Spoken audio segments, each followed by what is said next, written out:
Papatunayan niya nga si Hesukristo ang nagbigay ng kaligtasan lamang. Okay, sige. May salita pang Sinusulat ko lamang. dito eh. Oo. Tayong mga Muslim ay siyempre sa atin, ang kaligtasan po natin, una, nandoon sa Allah. Okay? At ang kadahilanan po, nandoon sa Allah, dahil siya nagpadala ng batas at siya nagpadala ng mga sugo at propeta. Kung tayo ay sumusunod man sa propeta, sumusunod tayo sa batas, hindi pa sapat. Sa katuruan ng Islam, hindi pa ito sapat. Dahil ang lahat ng mga tao ay makapasok sa paraiso by the mercy of Allah. Sabi nga ni Aisha radhiyallahu anha, sabi niya, "Ya Rasulullah, even you, kahit ikaw, hindi ka makapasok sa paraiso without the mercy of Allah?" Yes, Aisha. I can enter only paradise by the mercy of Allah. Oh, of course, ang mercy ng Allah ay hindi naman niya ibibigay sa mga taong hindi sumusunod. Ang mercy niya, ibibigay niya sa mga taong sumusunod. Itong katuruan nga nagpakamatay si Jesucristo, dugo ni Jesucristo, ay kahit ito ang mga ang mga may-ari ng librong Tanakh, ang mga Hudyo mismo, kumukontra nito at galit sa katuruan na ito. Tagano daw itong kahit mismo yung mga Hudyo. Saan na ba yung katunggali? Check. Ano yung pangalan ng kadebate mo? Born again siya, di ba? Baptist. Baptist. Sorry. Baptist pala to. Okay. Hindi na ako magkalaban sa born again kay nagtaka ako sa born again. Nagtaka ako ikalaban ang born again. Alam daw ni Jesucristo at si Jesucristo daw nagbigay ng power sa Ama. Medyo may problema. Kasi si Jesucristo daw ang nagbigay ng kapangyarihan ng Diyos na Ama. Si Jesucristo ang anak ang nagbigay sa kapangyarihan ng Ama. Ayaw ko ng born again kung ganon. Masyadong masama naman magsalita kung pero paano nangyari na binigyan sa anak ng kapangyarihan? Dito po tayo sa ating youth sa mag-live sa YouTube. Kung sino pong magtanong, dali lang. Hindi po siya yung niya, check. Pangalan niya. Bainot Abdul Quddus. Waalaikumsalam. Abdurrahim Suniga. Assalamualaikum. Nag-antay ako, brother, sa kalaban. Wala pa. Waalaikumsalam warahmatullahi wabarakatuh. Mal Asiran. Jaini. Sahiddin Moha. Shout out pala dyan kay Johnson Taiba. Waalaikumsalam warahmatullahi wabarakatuh. Jihaddin. Waalaikumsalam warahmatullahi wabarakatuh. Saan na kaya yun?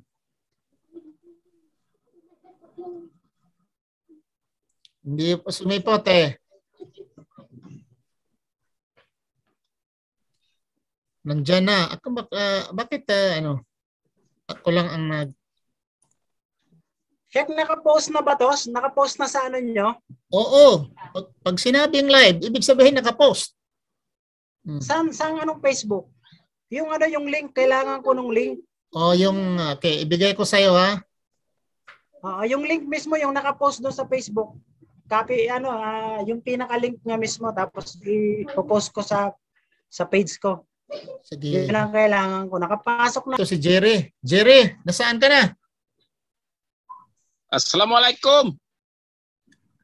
Waalaikumsalam warahmatullahi wabarakatuh. Tago ka dyan. Tago? Wala namang tago. Ang link sa aking Facebook. Salam. Ang link sa aking Facebook nandoon sa iyong messenger. Nakita ko na. Delayed. Delayed telecast. Delete lang sila. Okay. 28 ang audience. Ikaw daw, Mr. Bashir. Ikaw daw magsalita muna. Tingnan natin kung buhay ka. Okay. Bismillahirrahmanirrahim. Alhamdulillah. Bismillahirrahmanirrahim. Alhamdulillahi Rabbil Alamin. Assalamualaikum warahmatullahi wabarakatuh. Meron ba, Sheikh? O, mayroon, buhay.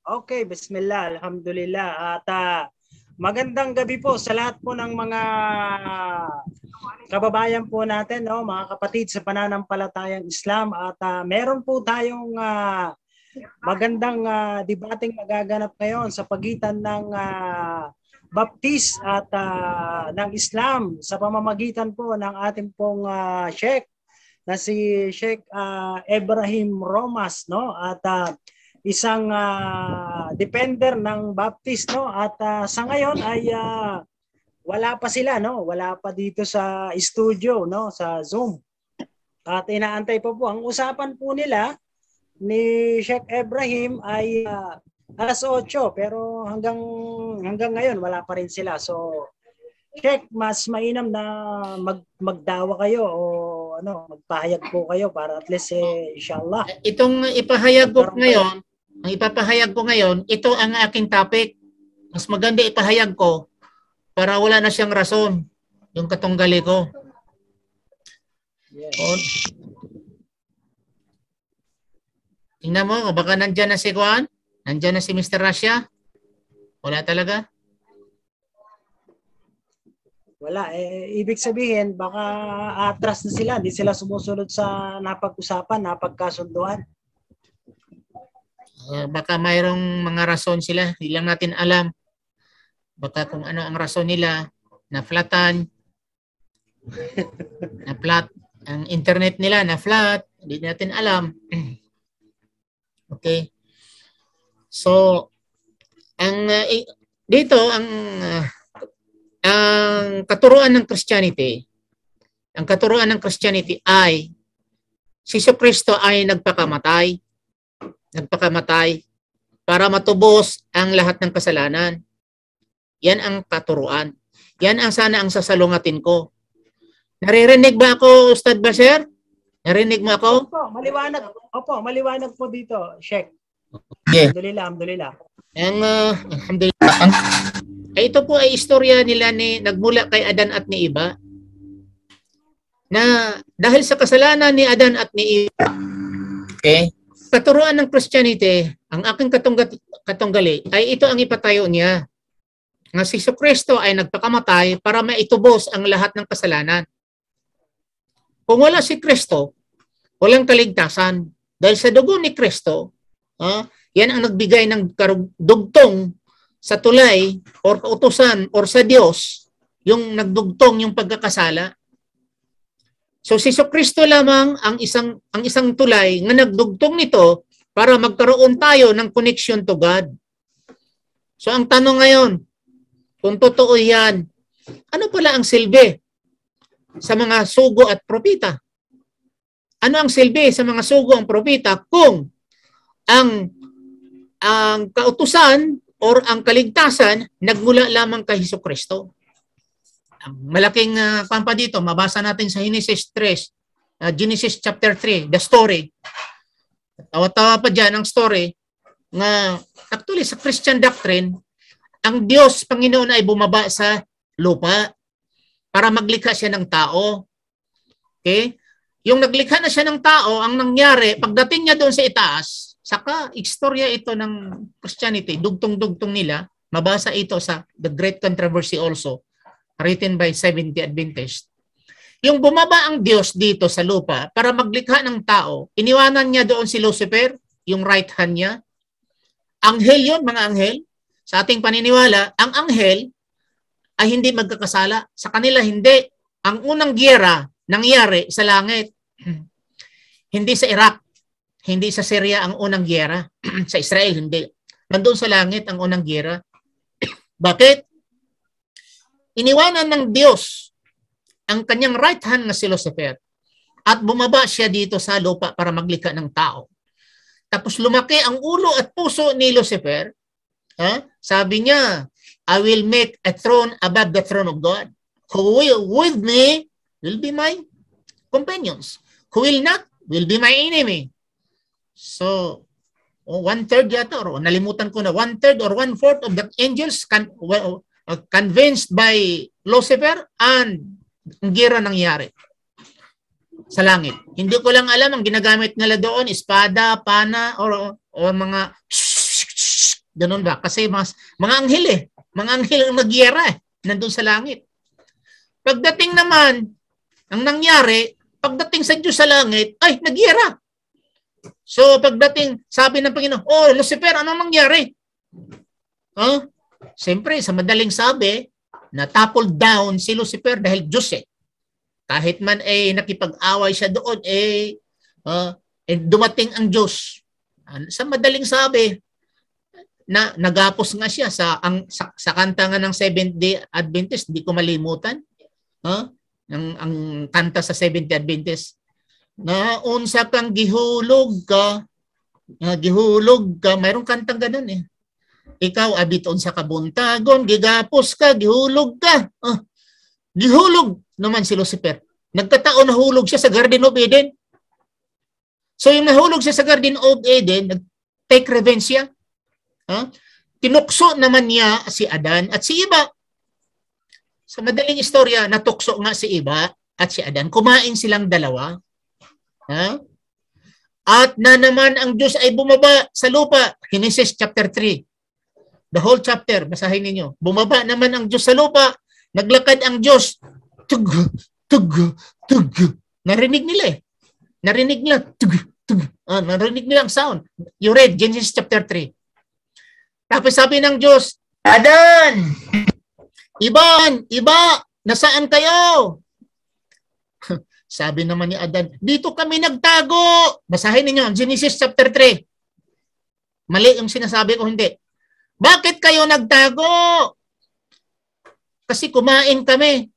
Yung binigay mong sa babae, binigay mo sa akin, nagkuha siya, natukso siya, binigyan niya ako, kumain kami at hubot-hubad kami. Sino nagsabing hubot-hubad kayo? Ay, kami hubot-hubad kami, nagtago kami dahil mahihiya kami sa iyo. Imagine. Ngayon, pagdating sa Diyos, naggalit ang Panginoon. Sabi niya, mula ngayon, nandiyan na, Ustad. Ayan. Okay na po. Okay. Ngayon, ang naman ni Satanas, ang Diyos pala, naggalit. Kasi ikaw ngayon, ikaw nga manog ka. Kung silunggo pa, ikaw nga manog ka. Ikaw nga ahas ka. You serpent. Mula ngayon.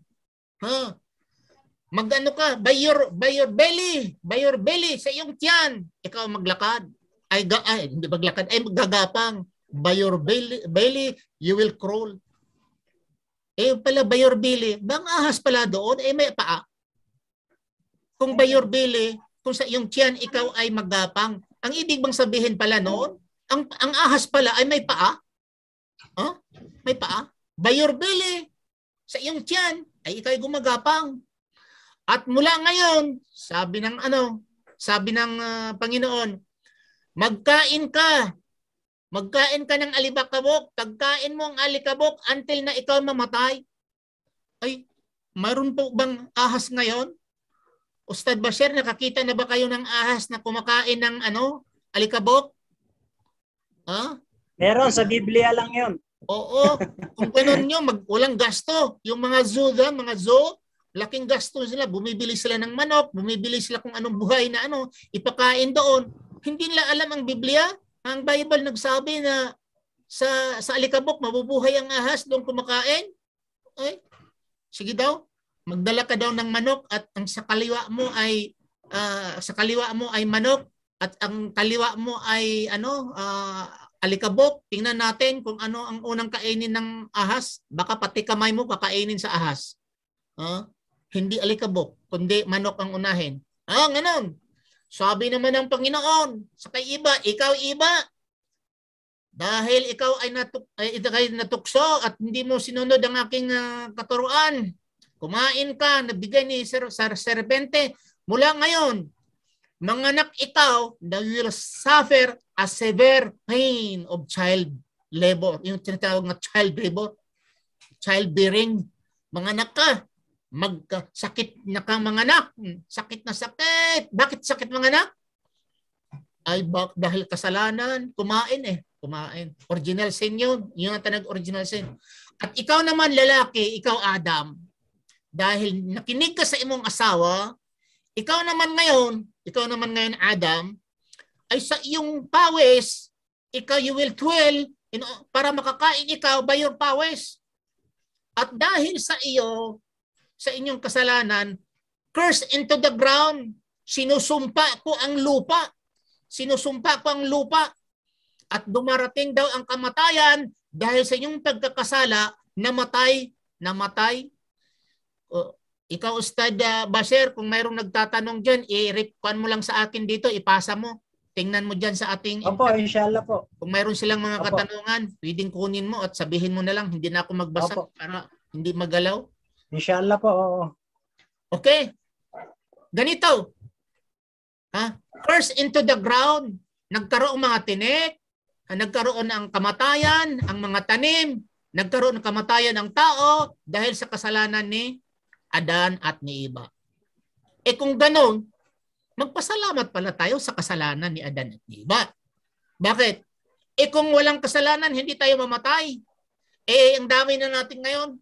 Kung mula pa kay Adan at ni Eva, ang tao ay hindi namatay, kung hindi sila nagkakasala, kahit pagtayo siguro, ayaw ko kung siksikan, parang toothpick na siguro tayo nakatayo, parang toothpick. Dahil sa dami na natin, kung hindi mamatay. Kung hindi nagkakasala, naalaala ko yung kaibigan kong, isa kong kaibigan na si Brother Daud, si Ustad Daud Angni. Isang maranaw na aking close friend. Sabi niya, Ibrahim, pasensya ka na sa aming Tagalog. Bakit? Ang Tagalog namin, akala nila parang mabaho. O sige, bakalit magsalita ka ng Tagalog. Kasama ko sa Kilo 14 doon sa Saudi Arabia, sa Jeddah.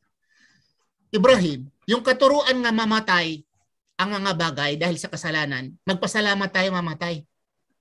Kasi kung magkatay tayo ng isda, kung hindi mamatay, niluto natin ng isda, hindi mamatay, pagdating sa ating tiyan, lumalangoy ang isda.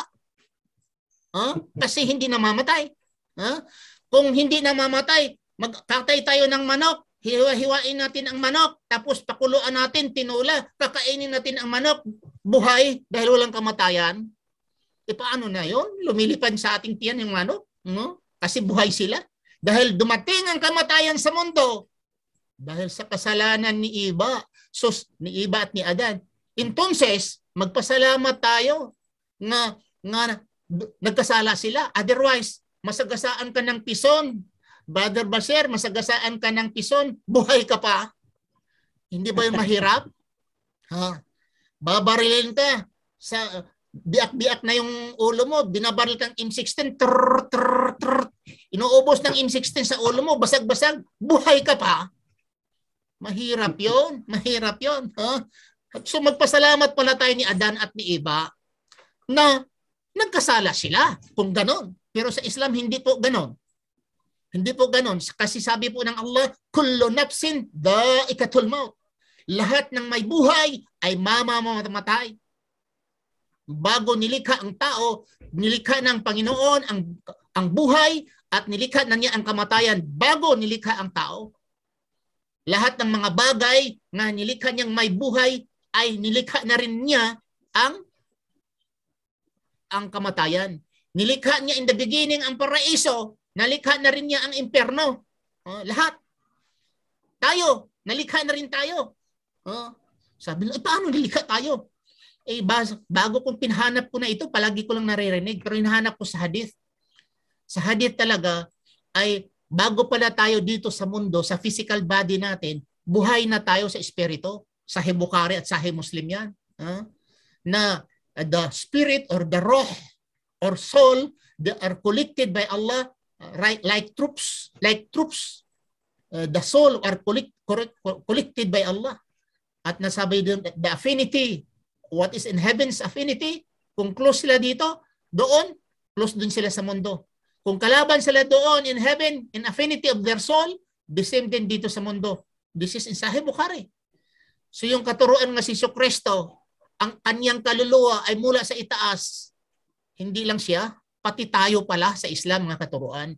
Hindi pa tayo nalikha ang ating katawan, body, physical body, ang ating kaluluwa ay nandoon na. At after within 120 days, inutusan ng Allah si Anghel Gabriel para ibuga yung kaluluwa dito sa tiyan ng ating sa pupunan ng ating ina. So balik tayo ngayon. Si Jesucristo ay nagpakamatay para matubos, mabayaran ang kasalanan. Anong kasalanan? Tanong sa aking katunggali kung makikinig ikaw. Kung si Jesucristo ay nagbayad, nag-atone sa kasalanan ng tao, anong kasalanan? Yung kasalanan na hindi pa siya isinilang? Yung kasalanan sa kanyang panahon or sa kasalanan ng mga tao future? Dahil ang panahon ay nahati sa tatlo, past, present, and future. Kung si Jesucristo ay binayaran ang kasalanan ng mga tao, saan? Sino? Kasalanan. Kasalanan, yung hindi pa siya isinilang, binayaran niya. Kung binayaran niya yung kasalanan na hindi pa sinilang, si Pharaon at sa panahon nila ni Noah, si Lot of Gomorrah, ay madaling sabi, yung mga bakla noon sa Sodom and Gomorrah, buhay, paraiso sila. If Jesus Christ died for the past. Kung si Jesucristo naman died, He's dying to save the sinners in His time, si Jesucristo, si Judas at si Jesucristo magkita-kita. Bakit? Kung ako si Judas, Ustad Bashir, kung ako si Judas, hindi ako masalba, maglikramo ako. Jesucristo, akong nagbinta sa iyo. Nalimutan mo, akong nagbinta sa iyo. Ang daming naliligtas, milyon-milyon dahil sa dugo mo. Hindi mo alam nga akong nagbinta sa iyo. Unfair ka naman. At programa ito, plano ng Diyos. Natupad ko lang dahil script lang. Involved ako sa script. Doon naman ako sa paraiso ay magkita-kita ang Diyos. Ang Diyos at si Judas, si Jesucristo, astagfirullah. Magkita-kita doon. Magkita-kita. Galit si Pedro. Imagine si Judas traitor magkita-kita. Dahil bakit? Kung ako si Judas, ako gusto akong maimpyerno? Walang taong gustong maimpyerno. Kahit si Satanas, ayaw niyang maimpyerno. Pero wala ka magagawa Satanas. Kasi Satanas ka talaga. Nakandem ka na. Nahusgahan ka na ng Panginoon. Kung si Jesucristo ay hindi sa Biblia naman, sa Acts, si Jesucristo ay nabitin sa punong kahoy. Dito naman sa Matthew, mabasa mo, si Jesucristo ay sa cross. Pabayaan lang natin saan ang tama, cross or kahoy. Kung si Jesucristo ay totoo, nga siya ay nagpakamatay. Ano bang in English na nagpakamatay? Nag-suicide din. Walang mapapatunguhan eh. Itong doktrina na ito, walang mapapatunguhan. Kung si Jesucristo ay nagpakamatay, ano ang English na nagpakamatay? He gave his life or he suicided. Walang patutunguhan eh. Kung si Jesucristo ay nagpakamatay sa lahat ng mga tao, past, present, and future, ako ngayon, ay bakit pa ako magsimba? Bakit maghawak-hawak pa ako ng Bible? Maghawak-hawak pa ako ng Bible? Ay ligtas na ako sa dugo ni Jesucristo. Hala, manggahasa na lang ako. Adik pa man. Kung adik, sabihin lang, adik ka. Wala nang adik dahil pinatawad na si Jesucristo na babaril ako ng babaril ng mga tao. Papatay ako ng papatay ng mga tao. Bakit? Hugas na ako eh. Hugas na ni Jesucristo yung kasalanan. Yun ba? Kung susunod pa tayo sa batas ng Panginoon, ibig sabihin, ano bang silbi pala ang dugo ni Jesucristo? Kung totoo nga si Jesucristo ay talagang nagpakamatay sa cross para sa original na kasalanan, ang tanong, bakit ang babae hanggang ngayon masakit manganak? Ustad Bashir, hindi lang kita tanungin dahil hindi ka naman babae. Di ba? Masakit manganak? Masakit manganak? Okay. Kung si Jesucristo nagpakamatay sa original sin, bakit ang mga babae ngayon, ang sakit pa manganak? At si Adan, kung nagpakamatay siya sa lahat ng kasalanan, dumating ang kasalanan sa mundo, dumating ang kamatayan sa mundo, may kamatayan sa mundo dahil sa kasalanan nila ni Adan at ni Eva. Kung ito'y binayaran ang original sin, bakit pa ang tao ngayon mamatay at magkakasakit pa? Dapat ang mga tao ngayon, hindi na magkakasakit. Dahil ang kasakit ito, mga sakit-sakit natin dahil ito daw sa kasalanan ni Adan at Eva eh. Bakit pa tayo mamatay? Binayaran na yung original sin eh. Bakit pa may mga kahoy ng mga tinik? Bakit pa may mga ahas na tumutuklaw? Bakit pa may mga hayop nga mga animal? Siyempre hayop, animal talaga. May animal ba na hindi hayop? Basta animal, hayop. Mga hayop na animal, pag hawakan mo cobra especially, tuklawin ka pa rin. Di ba yung cobra hindi niya alam na nagpakamatay na si Jesucristo? Dahil sabi nila, wala daw masama noon yung hindi pa nagkakasala si Adan. Dumating ang mga kasamaan dito sa mundo sa panahon na si Adan at si Eva ay nagkakasala. No? Naku, yung mga langgam, mga gat pa, hindi ba nyo alam mga langgam kayo? Na si Jesucristo ay nagpakamatay na sa inyo, bakit kayo mga langgam, mga gat pa kayo hanggang ngayon? Kayo mga alampinig, si Buhano, Mandong, alampinig, ayaw ko sa Tagalog alampinig. Kayo mga alampinig, mga tambubuan, mga mamaak paman mo, nagdibayaran naman ni Jesucristo ang unang kasalanan. Why the suffering of the earth still existing? That in fact, Jesus Christ died for the original sin. If Jesus Christ died for the original sin, therefore, we will come back to life as in paradise. Wala ba diyang nag-comment at nagtanong, Ustad Baser? Sa Facebook mo, walang nagtanong? No? May mga nagko-comment dito, medyo nagsasalam sila, no? Assalamualaikum warahmatullahi wabarakatuh, Ustad. Baka may tanong sila. Assalamualaikum wabarakatuh. Salam. Lahat puro salam, no? Walang tanong. Siguro sila. Baka may mga tanong po kayo diyan, mga kapatid, no? Ang paksa po sana na kanilang pag-uusapan ay patungkol po kay Kristo, na si Kristo daw ay ang kaligtasan lamang, no? Wala nang iba. So ibig sabihin, nasa kanya ang kaligtasan. So alam na po natin lahat ng mga kanilang gagamitin na batayan na kanilang sinasabi, no? Mula sa Biblia na kumbaga parang gas-gas na, no? Maraming beses na nating nasagot 'yan, pero paulit-ulit lang sila, no, na kanilang batayan, pero napakababaw ng kanilang batayan, no, pagdating sa kanilang pananampalataya.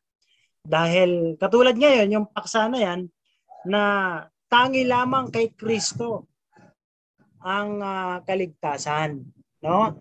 So katulad nung tinalakay ni Sheikh Ibrahim, paano yung kay Eva, paano yung kay Adan, paano yung mga sumunod na mga propeta, hindi ba? So, hindi magiging makatarungan ng Diyos kung kay Kristo lamang ang kaligtasan. Paano yung mga naunang tao? Di ba? Unang-una, Sheikh, total, wala pa naman yung kadibati nyo. Mukhang tumakbo na yata. Kasi anong oras? No? Oo.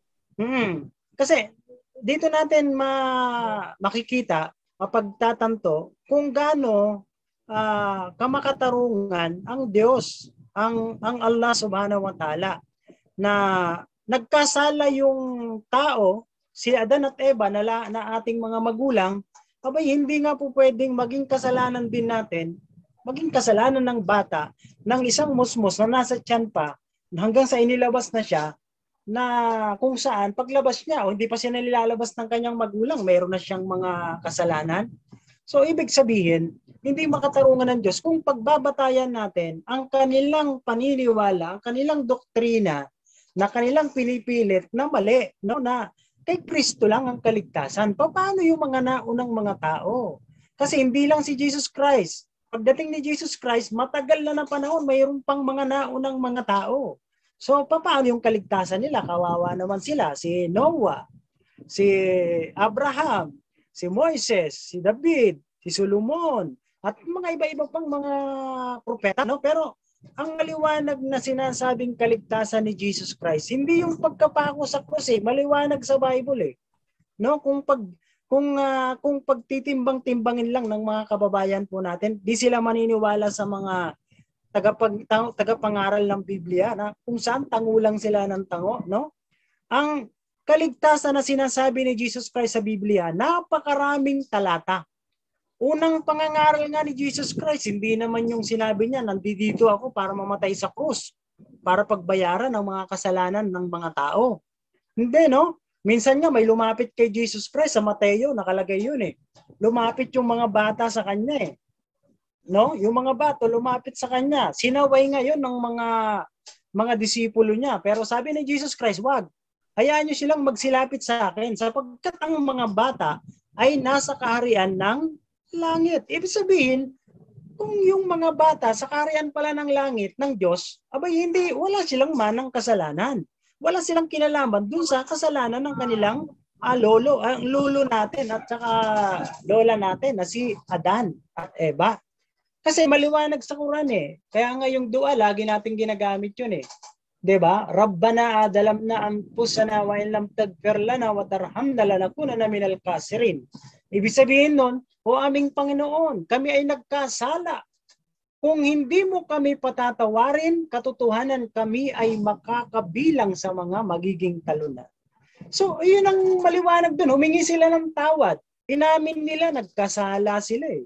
Pero sabi ng Allah sa Quran, pinatawad sila. Pagkatapos nilang patawarin ng Allah, ginabayan pa sila sa tamang landas. O kita nyo, ibig sabihin, wala nang manang kasalanan. Ang alam nating minamana, yung sakit at kayamanan. Yan ang alam natin. No? Pero yung mana na kasalanan, wala akong ganun. Yung manang kayamanan meron. At yung manang sakit, halimbawa, high blood, meron diabetes, yung pamilya nyo. Di ba sinasabi ng doktor yan? Pero yung kasalanan, wala. Wala pang nakulong na gumawa ng kasalanan yung kanyang anak pagkatapos pinagbayaran ng kanyang magulang. At ganoon din naman yung magulang, nagkasala sila, hindi po pwedeng ikulong yung kanyang anak. Kasi tinan mo sa batas lang ng tao, 'di ba? Kung sino yung nagkasala, yun ang parurusahan. Maliwanag sa Biblia yun eh. Yun ang sinasabi din. Kung sino yung kumain ng maasim, yun ang mangingilo. Yung kanyang ngipin. Kung sino yung nagkasala, hindi kasalanan ng anak, kasalanan ng magulang, hindi po pwedeng yung anak ang magbabayad. Maliwanag po yan eh. Sa Biblia at Quran, sinasabi po yan. Pero tignan mo yung kaligtasan. Tinuro ni Jesus Christ paano tayo maligtas eh. Nakalagay sa Juan 17:3, paano tayo magkaroon ng kaligtasan, paano tayo magkaroon ng buhay na walang hanggan. Ang liwanag nun eh. Tumingala sa taas eh. Sabi niya, ito ang buhay na walang hanggan. Na ikaw, kita mo si Jesus Christ, may tinuturo siya eh. Na ikaw ay makilala nila na nag-iisang Diyos na tunay at si Jesucristo sa makatwid bagay iyong sinugo. Kita mo, ang liwanag dun eh. Tumingala sa taas. May tinuturo siya na ikaw at ito ang buhay na walang hanggan. O kita nyo? Ang liwanag nun, ang buhay na walang hanggan, na makilala ka na nag-iisang Diyos na tunay. Isa yung Diyos. Pag nadagdagan yung isang Diyos na tunay, naging dalawa, naging tatlo, peke na po yan. So, ang tunay na kaligtasan na tinuro ni Jesus Christ para maligtas tayo, pagsamba sa nag-iisang Diyos na tunay. Maliwanag yun eh. No, pagsamba lamang sa nag-iisang Diyos na tunay na kung saan sinasamba ni Jesus Christ na hiningi niya ng tulong at paniniwala kay Jesus Christ bilang sugo. No? Kasi kung titignan natin, Sheikh, di ba? Sabi nila, na kay Jesus Christ ang kaligtasan. Paano naman yung kaligtasan ng mga sinaunang mga tao?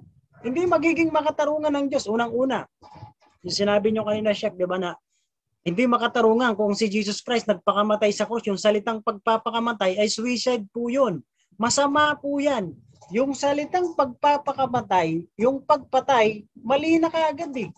Paano ka magkakaroon, paano mo masosolve yung kaligtasan ng tao, yung kaso ng kaligtasan ng tao, kung merong inosente na pinatay nyo na hindi makatarungan ang ginawa nyo.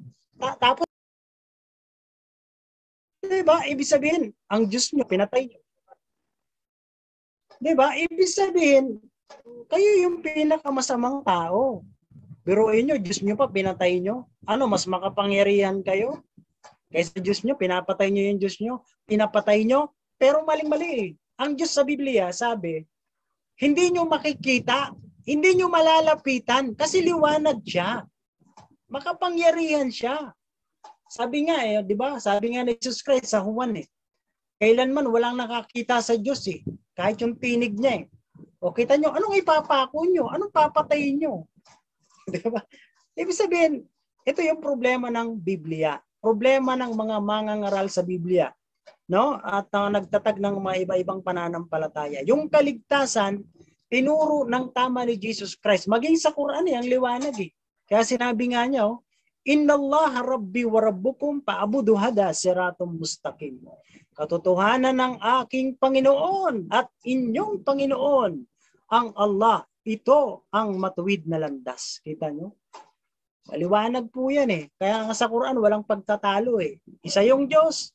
Para maligtas tayo, sambahin natin ang Allah subhanahu wa ta'ala. Hindi po yung sinasabi niyong kaligtasan na pagkamatay sa krus, maling-mali yun eh.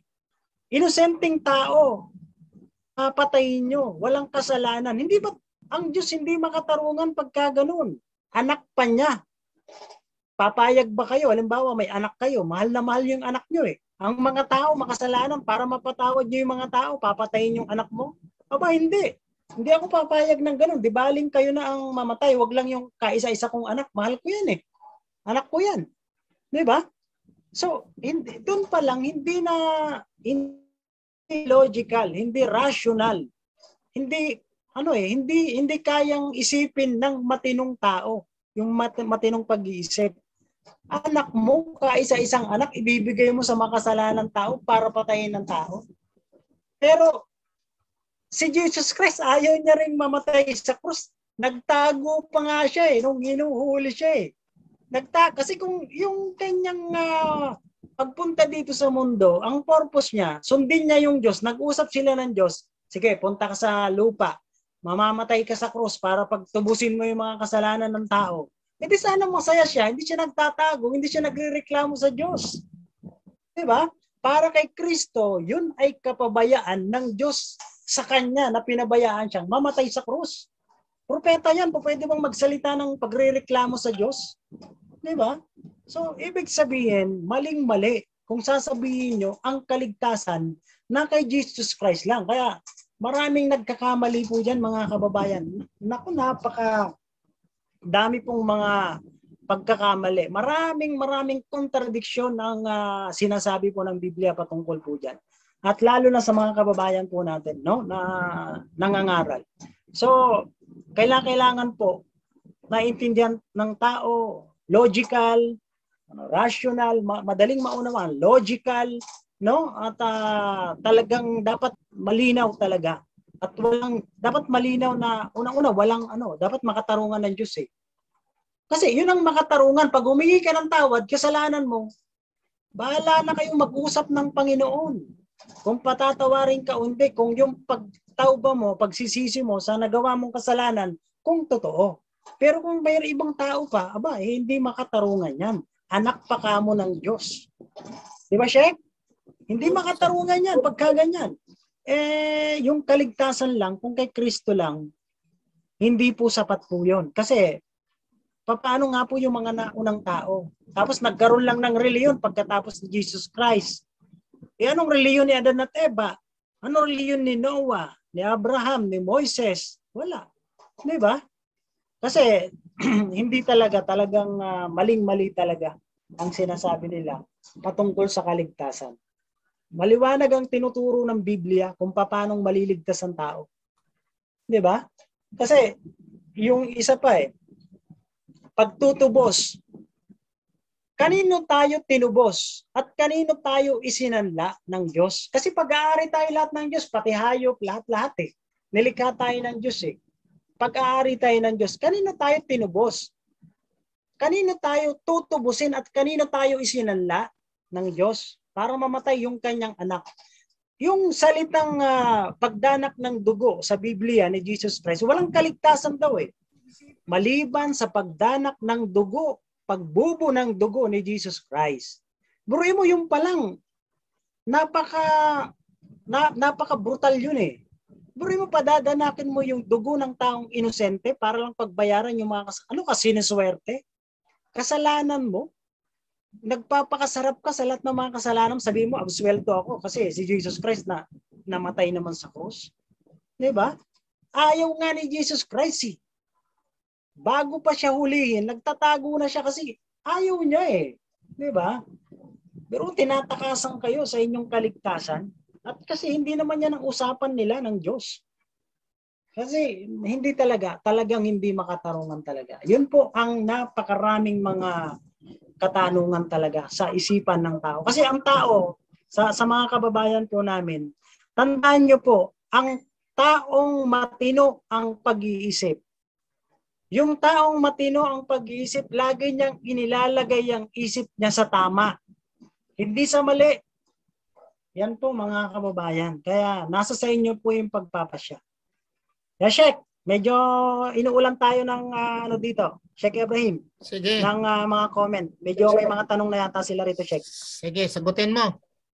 Sige. Okay. Basahin mo. Okay, at dito po no, meron tayong tanong no. Mula kay Ahmad Taruson. Sa Mateo 27:46, bakit ang kanyang pananalita parang nagmamakaawa, nagmamakaawa daw si Jesus Christ, no? Ayan po. Bakit sa Mateo 27 ng Mateo 46, bakit ang kanyang pananalita ay nagmamakaawa? Patungkol kay Jesus Christ alayhi salam. Okay, tungkol po 'yan sa kanyang pagkamatay. Tayo mga Muslim, hindi po tayo naniniwala diyan. Kasi yung si Mateo, yung aklat ni Mateo, tingnan mo sa mga scholars, hindi si Mateo ang nagsulat. Marcos, hindi si Marcos ang nagsulat. Si Lucas, hindi si Lucas ang nagsulat. Si Juan, hindi si Juan. Pangapangalan lang 'yan, nilalagay ng mga tao na walang alam ang yung mga pangalan nila. Oh, walang alam yung personality nila. Tingnan mo diyan. Ang una diyan sa Mateo, Eli, lama sabachthani.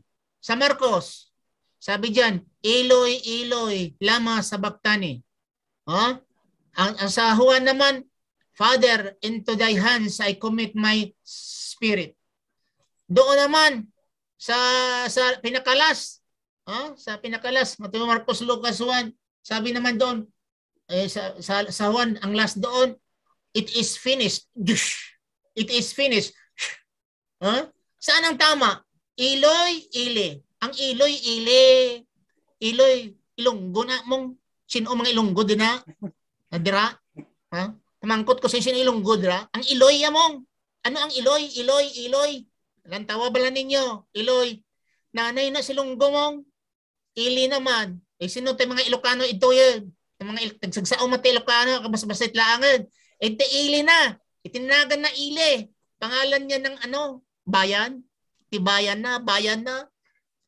Naku naman. Ili, bayan. Naku naman.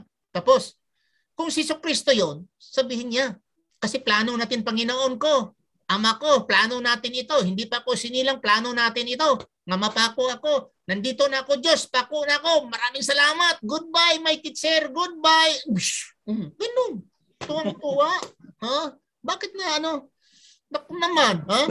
But ito Mr. Ustad Bashir, ito ay kung nakikinig itong kalaban ko, madipinsahan niya itong issue. Ito, bakit? Si Haring David, alam natin si Haring David, ang kasalanan niya, ang laki-laki ng kasalanan ni Haring David, di po ba? Si Haring David, naglakaw ng asawa. Tapos kaliban pa dyan, ninakaw yung asawa, pinabuntisan pa. Ang naglakad-lakad si David ay sa gabi at nakita ayon sa istorya diyan nakita niya ang isang babaeng naligo gabi. Walang electricity noon. Wala pang Petromax noon, wala pang electricity, pero nakita ni Haring David na may naligo na babae sa gabi 'yon. Puti. Parang fluorescent siguro ang balat mo, nakita Naligo ng gabi, nakita. Ang puti daw, ang ganda. Inutusan sino 'yan? Ang asawa yan ni Oreas. Asawa. Yung kunin mo, walang pakialam ako dyan. Kunin mo dito. Gamitin ko. Sa madaling sabi, nagbuntis. Haring David, nagbuntis ako. Paano ito? Sabi naman, walang problema. I will solve that problem. Pinatawag si Oreas. Pinatawag. Para matulog doon kang Bathsheba. Hindi natulog. Kinabukasan, natulog ka. Kumusta? Hindi ako pwede matulog, Haring David, dahil yung mga kasamahan ko nandoon sa battlefield, nagdigmaan sila doon. Ako ay isang kawal din ako. Tapos hindi ako makatulog. So hindi ako sumama, mag-enjoy lang ko sa aking asawa. Tapos yung mga mga kasamahan ko ay nandoon sa battlefield. Hindi ako natulog doon. Ako, nagka-problema si Haring David. Kasi hindi natutulog. Oh, sinong, siguro, kung sino dyan ang interesado. Oh, sabihin niyo ako? Nawala talaga dahil mapapatayin sila. Sa madaling sabi, kawawa nitong pobre. Kasi hindi naman siya talaga natulog. 2 beses, Una sa bahay, doon sa palasyo. Ang pangalawa, hindi siya natulog.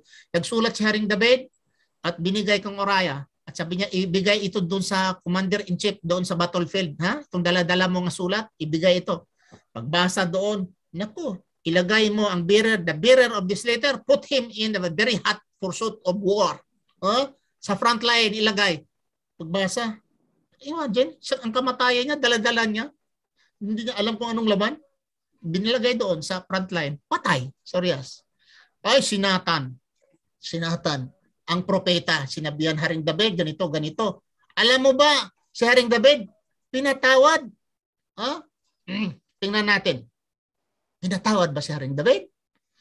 Sa 2 Samuel 12:13. Kapitulo 12, sana ang aking makinig yung ating katunggali. 2 Samuel 12:13. I will quote. David said to Nathan, I have sinned against the Lord. And Nathan said, who is Nathan? Prophet. And Satan said to David, the Lord also has put away your sin. You shall not die. Put away, meaning pinatawad ka. Hindi daw binilang yung kasalanan mo. Anong dugo doon? Nga pinatawad si David. Sinabi nga sa Salmo 32, versikulo 5, sabi niya, I acknowledge my sin to you and I did not cover my iniquity. I said, I will confess my transgression the Lord, and you forgive me the iniquity of my sin. You forgave me. Pinatawad mo ako. May mga pinatawad daw siya. Another thing, Salmo 51:4, against you only have I sinned and done with what is evil in your sight, so that you may be justified, your words and blameless in your judgment, O Lord. Nagmakaawa si David dito, pinatawad si Haring David sa diretso, pinatawag si Haring David. Ang tanong, anong dugo doon? Anong dugo doon nga pinatawad si Haring David? Wala. The word repentance, not less than 100 times repeated in the Old Testament. Repent your sin. Repent your sin. Naso sa Old Testament, ang daming repent. The Nineveh example. About the children, tinawag doon 40,000 children. Si Noah, ang istorya dito si Noah. Inutusan si Noah papuntang Nineveh. Instead papuntang Nineveh, tumakas siya, pumunta siya ng Tarsis. Dahil tangkot siya. Sumakay siya sa bangka, malaking barko. Wala pang makina noon. So, nung dagbagyo na, tinapon siya sa madaling sabi, binalik siya ng Allah doon sa Nineveh. At binigyan siya ng warning, sabihin mo, 40 days. Pag hindi sila magbago, hindi sila magsisisi, hindi sila magbago, papatayin ko silang lahat, sabi ng Panginoon. 40 days ang binigay. So, narinig ng hari, natakot siya kang Hunas. Kasi kilala niya si Hunas. Sino yun? Yung tinapon na yan sa barko. Malaking istorya eh. Tinapon na yan doon. May bagyo doon. Tinapon na yan. Sigurado nilunok sa isda. Bakit buhay? Pati ang hari, alam niya sino ito. So natakot siya. Ang ginawa niya, lahat ng mga tao. The king ordered sa lahat ng mga tao nga sila ay hindi kakain. Mag-ayuno sila. Pati ang mga hayop ay hindi papakainin. Ilang araw, I don't know how many days yun. At sila mismo ay hindi kakain at iinom. Nagsisisi sila. And they are wearing sackcloth, yung mga sako nga damit. Ang tanong, ang kwan ba? Talagang niyaob ba? Pinatay ba sila? Hindi. Pinatawad because they repented. The people repented. Saan ang dugo? Ang tanong, katunggali ko, Mr. Ray and 20, saan ang dugo doon? Saan ang dugo? Si Jesucristo? Never si Jesucristo. Nga sa aking dugo kayo maliligtas. Tinanong si Jesucristo, a young man came to Jesus Christ and said, Good Master, what good things shall I do that I have eternal life? Why you are calling me good? There is none good but God. But if you will enter into life, keep the commandments. The young man said, which commandment? Sabi ni Jesucristo, thou shall not commit adultery, thou shall not commit murder, thou shall not steal, etc. sabi ng bata, the young man, all these things I have kept since when I was a boy. Ano pang nakukulang sa akin? Sabi ni Kristo, sell that thou hast and give it to the poor. Come and follow me. Come and follow me. Naku, hindi man ni Kristo. Masulat ito sa Matthew, nasulat ito sa Marcos, nasulat ito sa Lucas, this story. Never the word blood na banggit ni Kristo nga maniwala ka sa aking dugo. Wala. Yung mga tao nga dugo at saka yung kapatawaran ng ibase nila doon sa lumang tipan, sa lumang tipan, ang kapatawaran ng kasalanan, hindi lang dugo, hindi lang blood offering, hindi lang animal offering, pati yung grain, yung mais pwede, grain sinasabi. Ano pa? Flour, harina. Kung wala ka na, pwede yung harina, pwede pang alak sa kapanahon nila ni Moses. Hindi lang dugo. Ay, mahilig talaga sa dugo-dugo itong mga Kristiyano. Bakit ba? Ipinipilit nyo ang dugo. Ay si Pablo yan, turo ni Pablo, na kung walang dugo ni Kristo ay walang kapatawaran. Ay utos siya ni Pablo, hindi yung utos ni Kristo. Papatunayan mo na si Kristo lamang ang nagbigay ng kaligtasan. Kung nagbigay man siya ng kaligtasan, totoo yun. Hindi tayo nag-opos noon. Pero kung siya lamang, yung lamang ba, yung only, yun ang against tayo. I am the way, the truth, the life. No one cometh into the Father but by me. We agree. 100%. Pag sinasabi niya nga, ako lamang, dahil all the prophets, the time of Moses, paano ba maligtas ang tao? Susunod ka kay Moses. Sa kapanahon ni Adan, susunod ka ni Adan. Sa kapanahon ni Enoch, susunod ka ni Enoch. Sa kapanahon ni Ibrahim, susunod ka ni Ibrahim. Ganon. Sa panahon ni Prophet Muhammad sallallahu alaihi wasallam, susunod ka sa kanya at sa forever. So, ganon ang paniniwala ng Muslim. Si Kristo, of course, kung hindi ka susunod ni Kristo sa kaniyang kapanahunan, ay wala po. Wala po. Limutan yung haba ang sagot ka. Nasarapan ako tuloy. Wala na ba yung tanong dyan? Ustad? Masya Allah. Wala nang ibang tanong dyan, Ustad Basher? Masya Allah, alhamdulillah. No? Para po sa kaalaman po ng atin pong mga kababayan po, mga kapatid po, dito po sa naka-live po, nanonood po, nakasama po natin, ay ito pong talakayan na to ay patungkol po ito doon sa kadebate po ni Sheikh Ibrahim Romas. Ang usapan po nila ay alas 8 sila magkakaroon ng debate. Pero yung Baptist na si Ryan Puentes ba, Sheikh? Oo, Ryan Puentes. Okay. Yan po ay isang defender ng Baptist, pero hindi po sila dumalo sa debating ito. No? So ibig sabihin ay tumakas po sila sa paksa na to. Nakipag-usap po sila, nakipagkasundo sila na magkaroon ng debate ngayon. Pero ang ginawa po nila ay hindi po sila sumipot. Anong oras na po? Alas 9:30 na po. No? Ang usapan ay alas 8. No? Ibig sabihin, yung mga taong ito ay nagpapakita lamang na sinasabi rin mismo ng Biblia na sila'y tinatawag na mga tumatalikod. Ibig sabihin, sila'y mga duwag kung ibig sabihin. Parang gano'n. Kasi nakalagay naman sa Biblia, yung mga tao, nakalagay po sa pahayag ito, no? Ngunit sa mga duwag, ayan, akala nyo makakapasok kayo. Tingnan yung ginawa nyo ngayon dito. Pinag-antay nyo. Si Sheikh Ibrahim Romas, nag-set kayo ng debate, nagkasundo kayo, pero anong ginawa nyo? Hindi kayo tumupad sa usapan. No? At yan po ay ako naman, Ustad Sheikh Basher, magsasalita ako tungkol diyan, baka isipin nila na ako ay nag-negative ako. Kasi mayroong kasabihan sa atin Ustad Basher? Hello? Ustad Basher? Yes po. Mayroong isang scholar, hindi man to prophet, mayroong isang scholar, Imam Ahmad yata. If your friend or your brother cannot fulfill his promise, give him 73 reason. If I'm not mistaken, 71 or 73 reason. Kung hindi natupad ang kanyang na-promise, give him 70. Nalimutan ko lang, 71 or 73. Okay? Bigyan natin siya ng reason. Ustad Basher, bigyan ko siya ng reason. Dami siguro. Una, baka na-flat tire ang internet. Na flat.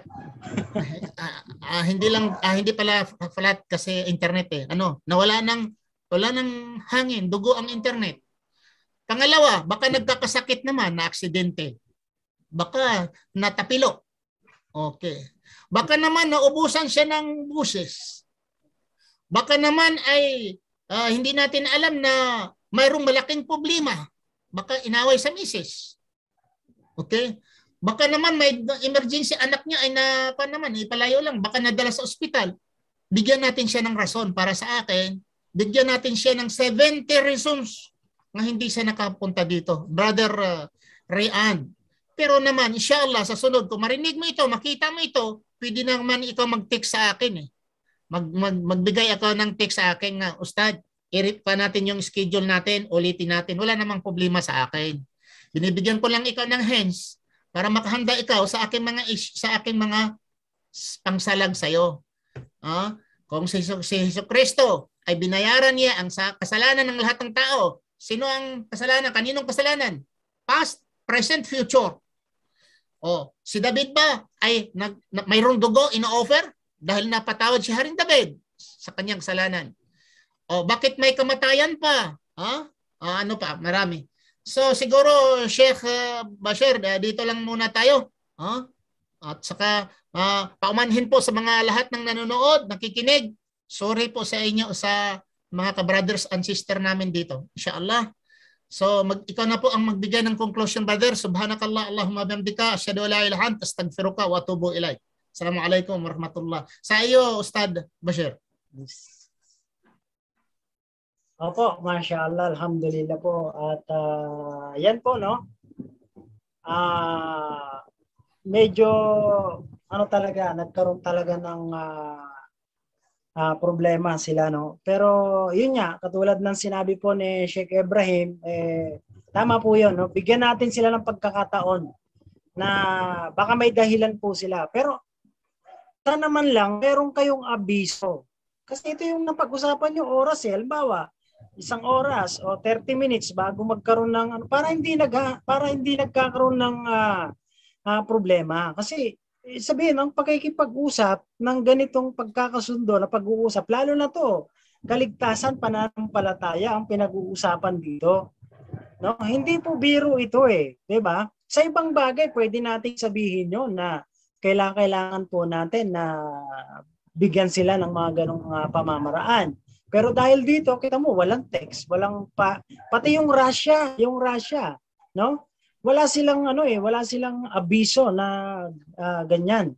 Pero dapat hindi sila ganon, 'di ba? Sana naayos nila muna bago sumapit yung ganitong oras. Pero kasi siyempre, yun nga, kabilang pa rin sila sa sinasabi ng Biblia na hindi sila magkakaroon ng kaligtasan. At sila ay patungo sa apoy ng asopre.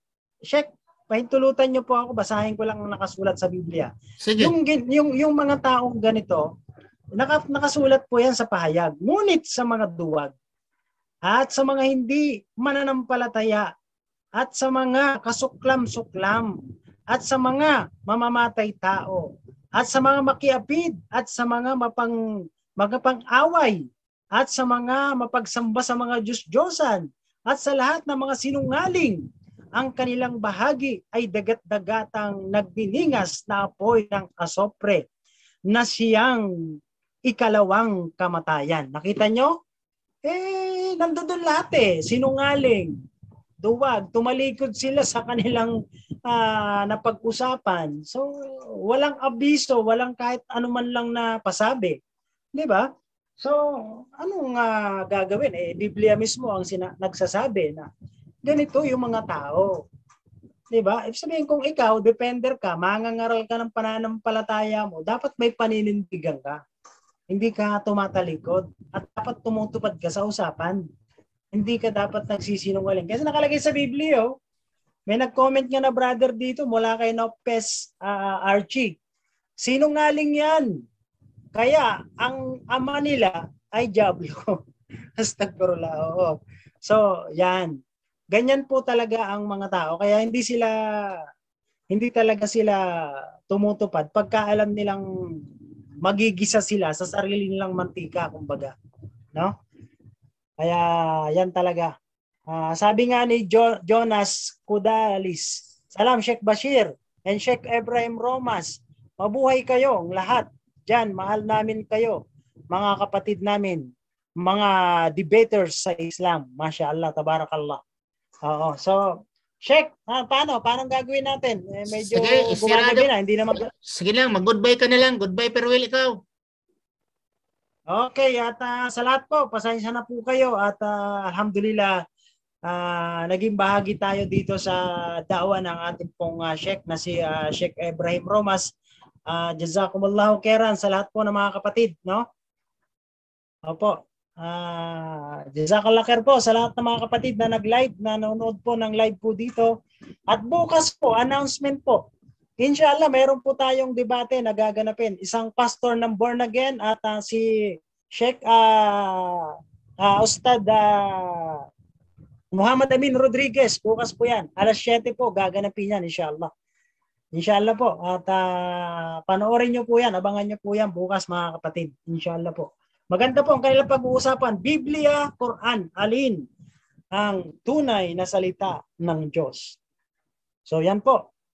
Alhamdulillah. Alhamdulillah, alhamdulillah. Sheikh, Okay, jazakallah khair po.